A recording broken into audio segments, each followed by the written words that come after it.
to my Emotions Bootcamp series. In this video, I want to discuss fear. So I'm purposely following up anger with this video on fear because they are so very similar and very intimately connected. Like I did with the other one, I want to start with physiological symptoms and experiences first. If you'll recall, I was talking about how the autonomic nervous system interacts with us in regards to emotionality. With fear and also with anger, the sympathetic nervous system is ignited or charged up when we're feeling fear. And again, like with anger, what we found ourselves in is what's called the fight or flight mode. Now notice then that depending on your particular penchant for what you've defined as dangerous will oftentimes determine whether you are actually going to feel anger or fear. So this is what's very interesting here. Physiologically speaking, when we're in that fight or flight place, our bodies are going to respond the same way, but it's going to depend on what we think mentally as to what we'll actually do. Now, I've got no hard science on this, but my guess is if we believe that we can conquer or dispel or kill the thing that we find dangerous, most likely what we're going to feel is anger. On the other hand, if we believe the thing is too powerful or we're unable to do anything about it, there's a very good chance that we will feel fear. Regardless of the emotion that we actually feel in the moment, physiologically, a large part of the same process is taking place. So, as a reminder, our heart rate increases, our respiration increases, blood gets moved away from the central core of our body into the external limbs of our body. We oftentimes also have a very hard time thinking clearly. What the body's doing here is getting ready to move. Once again, like I said last time, we're wanting to move. Either move towards the danger and beat it up, like with anger usually, or move away from it as quickly as possible, as with fear. Now what I find very interesting, again, is I don't really know where the line is between fear and anger. Like I said, if the physiological is roughly the same, the only thing that really can determine what it is that we're going to label as an emotion, what we're going to feel specifically, is how we're defining stuff. As I mentioned, the entire point of this series is to normalize our emotional responses and get us to a place where we actually realize that they're all really good for us. That there's no such thing as a negative emotion or a bad emotion, and that we can learn from each. With fear, obviously what we're learning is that thing, whatever that thing is dangerous. So with plain old simple ordinary fear, what is the emotion telling us?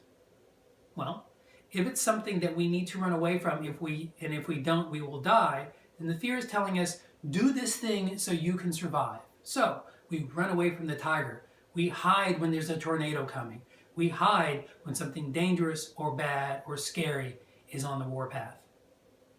In this sense then, if we don't feel fear at all, there's a possibility that we're in greater danger.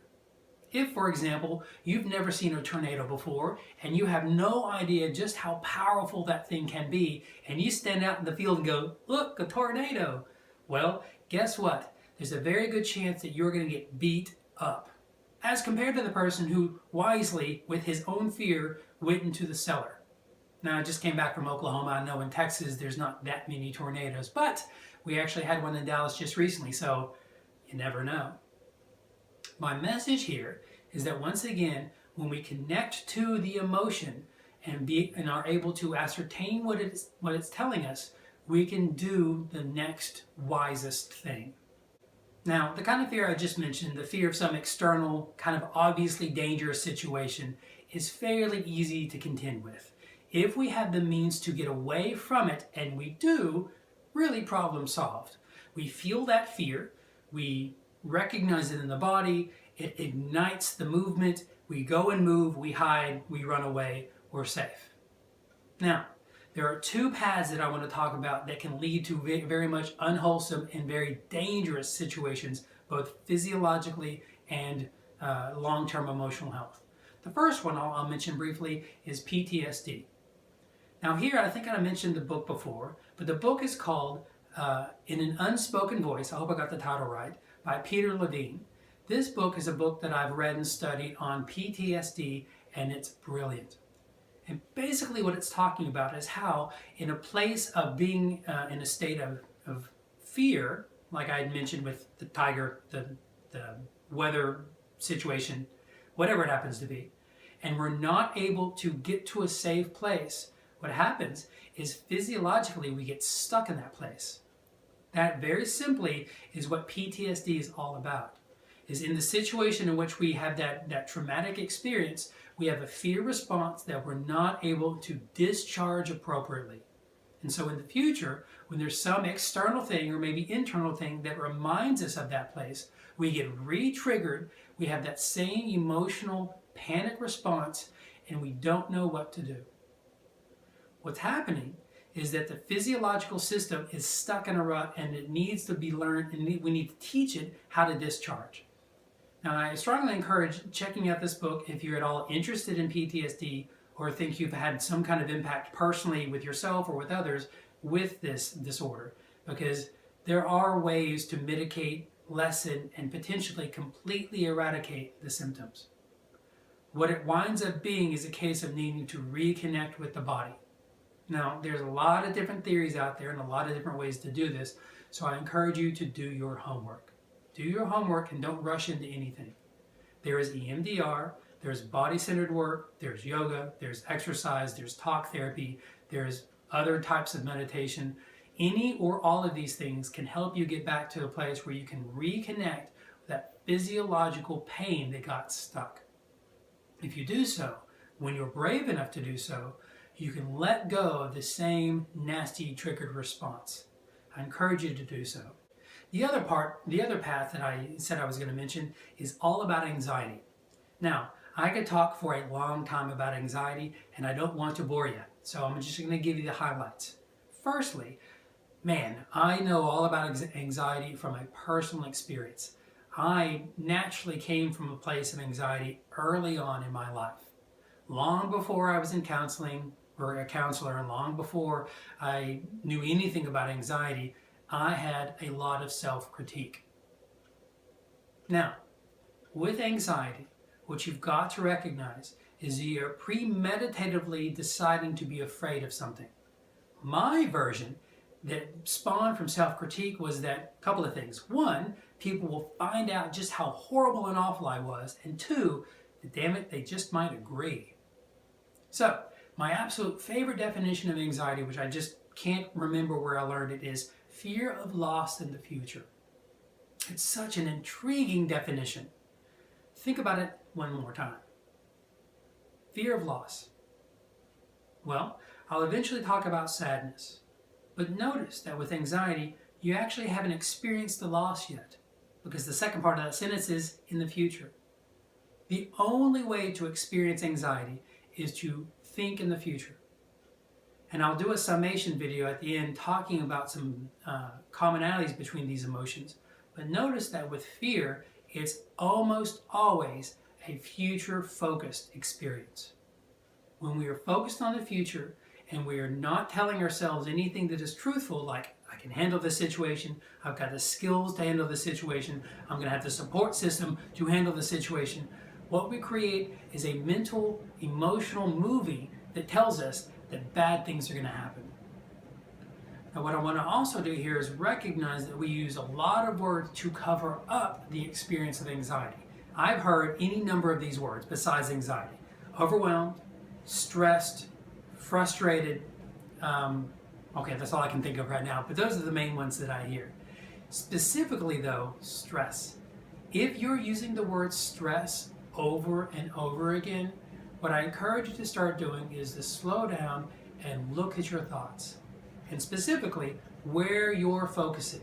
If you're focused in the past or the future. Very likely, you're focused in the future, and that sense of stress is anxiety that you're creating for yourself. Okay, so if anxiety is fear of loss in the future, it's created by our focus on the future and the story that tells us that we don't have some resource necessary to be successful. What do you do about all that? Well, obviously, first and foremost is you have to recognize when you're anxious. So, this goes back to the physiological part at the beginning of the video. Like with fear, you're going to have physiological responses that you can start to become aware of. Depending on the person and how your body responds, you're going to have any number or combination of these experiences. You can have, we'll get to the mental later, sweaty palms, a sense of hectic energy in your torso region, very likely the butterflies in the stomach, an inability to stay seated and calm and focused. Now sliding into the mental, racing brain or racing thoughts almost always accompanies anxiety. So notice the connection between mind and body is the body has this overly kinetic energy, and the mind does as well. So the first step, of course, with all of this is to recognize that you are in fact anxious. Depending on what your forte is, you can start being able to pay attention to either your mind or your body. Any number of the symptoms I mentioned can tell you that you are in fact being anxious. All right? Next thing you need to do is stop. And when I say stop, I mean quite literally stop whatever it is you're doing unless you're going to crash a car or drop a baby. All right? Minus those things, stop what you're doing. Most specifically, stop the thinking. When you stop thinking and connect back to the body, you can completely eradicate the experiences of that anxiety. Now hear me clearly here. It's not going to just dissipate quickly, it's not going to dissipate automatically. It will take some time. Depending on how good you are, the time could be anywhere from 3 seconds to a minute. I've gotten pretty good with dissipating anxiety. For someone just starting out, it might take some time. So the goal here is to reconnect with the experiences of that anxiety, that panic, that fear response, and notice that although you're feeling something that is objectively unpleasant and not fun, that you're not in danger. If you don't do this, chronic anxiety can potentially lead to states of panic attacks. I have also experienced panic attacks. Those very much come from a chronic attitude of being in a place of critique and fear of other people's critique. So without having a litmus test to tell you that you're anxious, there's a very good chance that your heightened autonomic response will lead to chronic anxiety and potential panic attacks. All right, so you've stopped, you've felt your anxiety, now what? Well, if you've done those steps and you were patient and you did not judge the process in the interim doing this, what happens is the body relaxes. I want to explain a little anecdote that I learned both through watching wildlife videos and from a book. So it's very interesting, and you can actually watch this if you have dogs or cats or any kind of animal, horses as well. What happens when animals fight is they're oftentimes fighting out of play. Sometimes they're not fighting out of play. Sometimes they're fighting over mates or territory or whatever. But what I learned on this show I watched, and also sometime later in a book I read, is that watching the animals after the fight is very telling. Once the fight is over, you can literally watch them shake it off. What you're seeing is them physiologically moving the body to get the excess energy out. Now, just this morning, I was fetching my dogs, and they were being kind of cantankerous, and they were fighting, and when they were done, both of them shook. They shook because they were done. They were done playing or play fighting, and they were done with the energy in their body. Rather than hold on to it like humans do by saying, well, he was not fair, he pushed me. They don't obviously do that. They physically shook the remainder of that kinetic energy from their body, and there they were clean. They were good, like nothing happened. Now, of course, they'll go back to it and they'll have fun, but that's what's interesting is there's no grudge holding there. We hold grudges both physically and mentally. Physically, by holding on to that kinetic energy and not allowing the discharge, which Peter Levine suggests is the reason for PTSD. And we also hold on to it mentally by saying over and over again, this thing is dangerous, that person's bad, or whatever the story is that we tell ourselves. So it's imperative then, in order to get to a clean thinking place, we must discharge the energy. And I know I say that tons of times, but that's the key. All right, finally, you've done all the steps I've mentioned, now what? Well, now you've got to figure out what it is you were trying to get from that anxious thought. Now this is key here. Like I've always said, every emotion has its benefit and its message. It's our job to interpret. So, What is it you genuinely would want from that anxious thought? Think for a moment.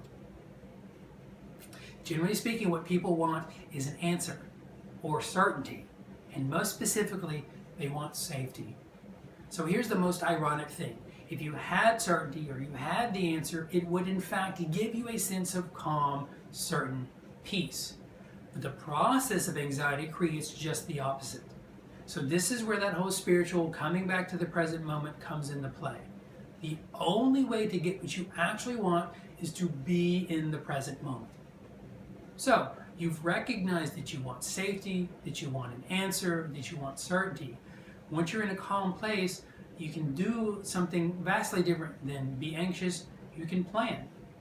Where anxiety is a focus on the future, where there's no activity in the present moment except that spinning kinetic nasty energy. With planning, in a calm place, you think about the future and see what practical thing you can do right now. And that's the key. To connect ourselves now to our future selves requires us to be calm and figure out what the next step is. In anxiety and in that sense of overwhelm, we've forgotten what the next practical step is. Whether you want to lose weight or become a millionaire, it really is irrelevant right this moment, because the first step with exercise is put some shoes on and go run or whatever. And to be a millionaire, I don't know, you might need to do some work. Either way you look at it, there's some practical, simple, small, measurable, doable thing that can happen right this moment. And planning is connecting with that big goal and chopping it down to some simple thing right here and now. The antidote is, or that is the antidote to anxiety, is because you're constantly connecting with your future self, figuring out what you can do, and then doing it. The other thing is you get to ascertain whether or not your goals are manageable and doable. I just turned 40. I am no longer able, and actually never have been able, but I'm especially no longer able to be a professional athlete. I did some jogging this morning and my knee hurts. Just that little bit of jogging, plus my knee hurting, plus my age, plus the fact that I just don't have the skill, tells me I am not going to be a professional athlete. So if that were my goal, I will be doomed to failure. It is really important for us to come up with goals that are measurable and sustainable for us. So rather than be a professional athlete, what I want to do is get to a place that sometime this year my pants aren't too tight. That's a nice one. Something simple. So again, my encouragement to you is to slow down, really figure out what it is that you want, and then see what it is that you're willing to do to make it happen. If you either can't make it happen or don't want to make it happen, then you really didn't want it to begin with. So that's where constantly being honest with yourself is always key. Take care.